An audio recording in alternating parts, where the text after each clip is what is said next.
지만 일단 A 매치는 A 대표팀은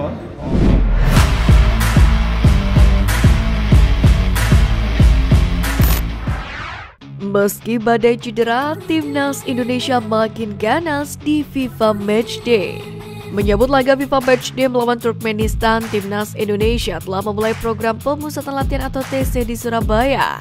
Sementara untuk program TC sendiri terlaksana di lapangan Toros Surabaya, di mana ini sesuai dengan jadwal yang telah ditentukan sebelumnya, di mana latihan pertama hanya berlangsung 1 jam, tepatnya yakni mulai pukul 17.00 waktu Indonesia Barat hingga pukul 18.00 waktu Indonesia Barat. Sementara terkait menu latihan, Sinteyong hanya melakukan recovery training lantaran bertujuan untuk membuat pemain terhindar dari cedera. Karena seperti yang kita ketahui, banyak pemain yang menjalani perjalanan panjang. Selain itu, tak sedikit pula yang baru menyelesaikan laga bersama klubnya masing-masing. Sementara terkait kondisi pemain, Sinteyong belum bisa memberikan keterangan untuk masalah tersebut. Pelatih asal Korea Selatan ini mengaku baru bisa menilai kondisi pemain Timnas Indonesia ketika latihan mulai berjalan normal. Di sisi lain, badai cedera sedang datang ke Timnas Indonesia jelang melawan Turkmenistan pada laga FIFA Matchday September ini, di mana 4 pemain timnas yakni Yakob Sayuri, Yance Sayuri, Dimas Derajat, dan Sein Patinama dikonfirmasi mengalami cedera dan telah resmi dicoret oleh Sinteyong. Sebagai gantinya, Sin pun memutuskan untuk memanggil 3 pemain timnas U23 Indonesia. Mereka pun sudah bergabung dengan timnas senior. Ketiganya adalah Doni Tripamungkas, Zaki Ashraf, dan Alveandra Dewangga.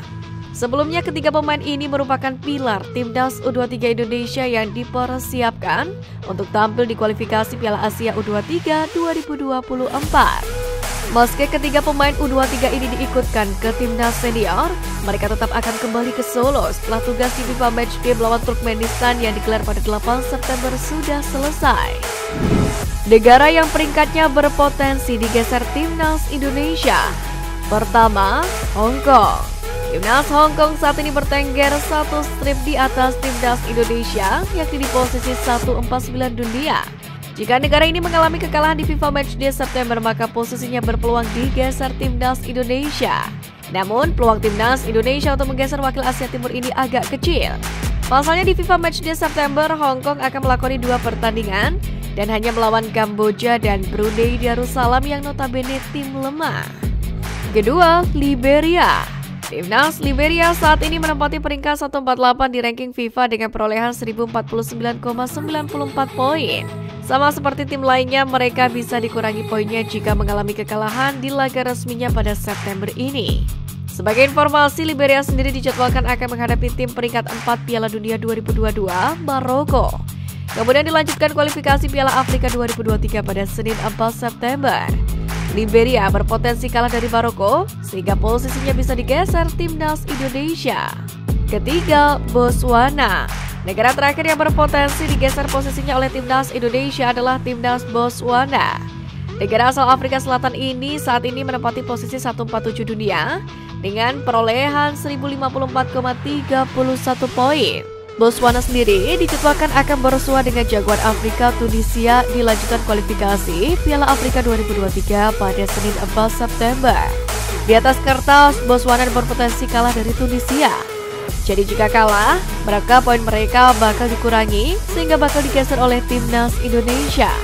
Namun perlu ditegaskan lagi bahwa skenario di atas semuanya bisa terjadi seandainya timnas Indonesia menang atas Turkmenistan, plus ketiga negara di atas semuanya kalah di masing-masing laganya. Timnas U23 latihan taktikal main di Solo jadi keuntungan. Seperti diketahui, Timnas U23 Indonesia menjalani latihan perdana di Stadion Sriwedari Solo pada Senin 4 September. Pada latihan yang belum dipimpin oleh Sinteyong ini ada 20 pemain yang telah hadir. Sementara itu hanya Pratama Arhan yang datang dengan status pemain abroad. Dia masih menunggu rekannya yang lain untuk tiba di Solo. Di antaranya adalah Marcelino Ferdinand dari KMS DNZ, Alkan Bago dari Ipswich Town, Rafael Struijk dari ADO Den Haag, dan Ipar Jenner dari LC Utrecht. Untuk TC kali ini sendiri, Sinteyong memanggil 27 pemain. Sementara 3 pilar saat ini berada di timnas senior untuk menggantikan pemain yang cedera. Ramadan Sananta optimis skuad Garuda Muda bisa meraih hasil maksimal di kualifikasi Piala Asia U23 kali ini. Apalagi bagi Sananta, dia memiliki motivasi tinggi untuk memberikan prestasi di ajang tersebut. Ditambah lagi mereka akan bermain di Stadion Manahan yang merupakan markas dari Persis Solo. Ramadan Sananta sendiri menjelaskan bermain di Solo membuat dia lebih termotivasi memberikan yang terbaik. Sananta menilai bahwa kondisi tersebut cukup menguntungkan, karena sejauh ini menariknya 4 golnya di Liga 1 musim ini dicetak di Stadion Manahan Solo. Tren positif ini tentu diharapkan akan kembali dibawa saat bermain untuk Timnas U23 Indonesia. Di sisi lain, kondisi pemain berusia 20 tahun ini mengaku bahwa dia belum pulih. Setelah Piala AFF U23 2023 lalu, dia langsung bersiap bersama Persis untuk laga tandang melawan Barito Putra. Dia pun berharap bisa segera pulih dan mengikuti latihan taktikal yang akan diberikan Sintayong nanti. Garuda Muda sendiri hanya memiliki 5 hari persiapan karena laga melawan Taiwan akan digelar pada 9 September ini. Namun skuad Garuda Muda harus berpacu dengan jadwal persiapan yang mepet. Setelah hari pertama hanya latihan ringan, mereka akan fokus pada taktikal untuk menatap laga perdana.